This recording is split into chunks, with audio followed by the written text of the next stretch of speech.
Welcome to the Slop Farm. Enjoy the video.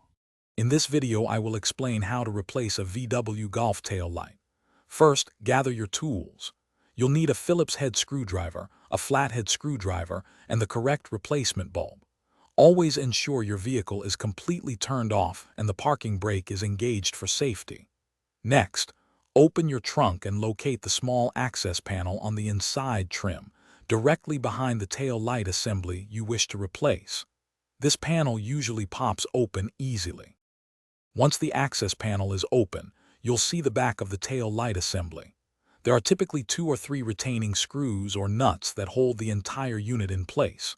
Use your screwdriver or a socket wrench to carefully remove these fasteners. After they are removed, gently pull the tail light housing straight out from the vehicle. Be careful not to force it, as there might be alignment pins. Finally, disconnect the electrical connector by pressing its release tab. With the tail light assembly free, you can now access the individual bulbs. Each bulb is usually housed in a separate holder. To remove the faulty bulb, twist its holder counterclockwise about 1/4 of a turn and pull it out. Then, gently pull the old bulb straight out of its socket. Take your new bulb, being careful not to touch the glass with your bare hands, and push it firmly into the socket until it's secure. Now it's time to put everything back together.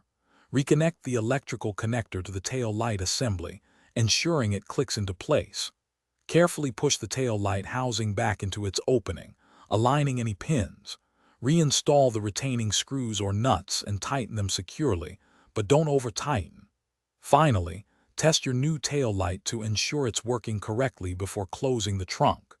Check the description for a link to Little Trees, Black Ice, and other great deals.